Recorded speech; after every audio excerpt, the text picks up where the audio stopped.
실제로 제가 담당했던 사건 중에도 인스타그램 DM으로 접근해 영상통화를 유도하고 그 영상 속 행위를 몰래 촬영한 후 해외 포르노 사이트에 유포한 사례가 있었습니다. 핵심만 기억하세요. 정말 중요한 두 가지는요, 필수입니다. 최근 10대 여학생을 타깃으로 한 몰카범죄, SNS 메시지로 접근한 디지털 성범죄, 직장 내 위계에 의한 추행까지 지금도 어딘가에서 누군가의 얼굴과 이름, 일상이 조용히 파괴되고 있습니다. 혹시 지금 신고할까 말까 두려움과 수치심, 혼란 속에 계신가요? 오늘 영상에서는 제가 실제 성범죄 사건을 담당하면서 피해자들을 위해 활용한 실질적 성범죄 대응 가이드를 알려드리겠습니다. 성범죄는 더 이상 일부 공간의 문제가 아닙니다. 휴대폰, SNS, 채팅방, 학교, 직장, 카페 그 어디든 일어날 수 있는 범죄입니다. 몰카 범죄는 연 7천 건 이상 발생하고 있지만 실형 선고 비율은 고작 15%입니다. 대부분은 벌금이나 집행유예로 끝나고요. 게다가 피해자들은 신고 후에도 2차 가해와 수치심에 시달리게 됩니다. 실제로 제가 담당했던 사건 중에도 인스타그램 DM으로 접근해 영상통화를 유도하고 그 영상 속 행위를 몰래 촬영한 후 해외 포르노 사이트에 유포한 사례가 있었습니다. 그 피해자는 아직도 영상이 삭제되지 않았는지 매일 검색하고 불안에 시달리며 살아가고 있습니다. 특히 이런 디지털 성범죄는 2차, 3차, 4차 피해로 이어지기 쉬워 피해의 깊이와 회복의 시간이 상상보다 훨씬 더 큽니다. 핵심만 기억하세요. 지금부터 제가 실제 상담을 통해 수많은 피해자들에게 도움을 드린 성범죄 대응 전략 3단계를 공개하겠습니다. 첫 번째, 증거 보존. 가장 먼저 해야 할 건 정확한 증거 보존과 수집입니다. 그리고 사실 본인의 몸 자체가 중요한 증거입니다. 샤워나 옷을 세탁하기 전에 증거 채취가 가능한 상태로 병원이나 경찰에 가는 것이 매우 중요합니다. 특히 가해자의 DNA가 채취될 수 있는 상태를 그대로 유지하시는 것이 핵심이에요. 그리고 장소, 시간, 정황을 메모하고 주변 CCTV를 확인하세요. 카톡, DM, SNS 메시지 그 어떤 것도 절대 지우지 마세요. 스크린샷, 대화 백업은 필수입니다. 두 번째, 신고, 참지 마세요. 신고는 두렵지만 법은 피해자 편입니다. 112 또는 사이버범죄수사대 직접 접수하시고 여성 청소년계에 방문해 조사받을 수 있어요. 디지털 성범죄는 전담 경찰팀이 운영 중이고요. 수사관이 합의에 대한 의사를 물어보거나 권유할 수 있는데 현재로서는 합의를 원하지 않는다, 고민해보겠다, 솔직히 말씀하시면 되고, 합의하실 의향이 있으시면 선임한 변호사나 피해자 국선 변호사를 통해 합의를 진행하시길 추천드릴게요.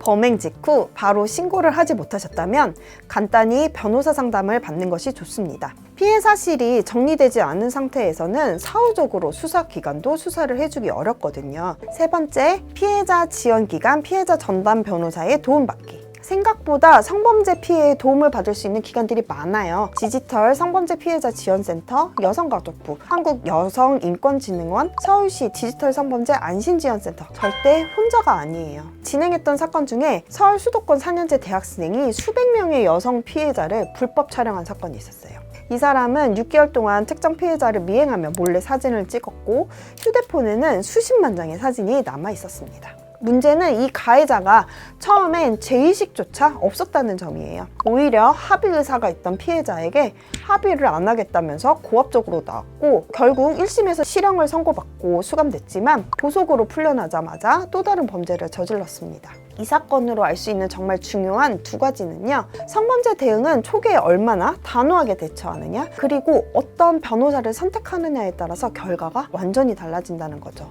자, 이제 신고를 결심하셨다면 그 다음 단계는 경찰 조사와 법정 대응입니다.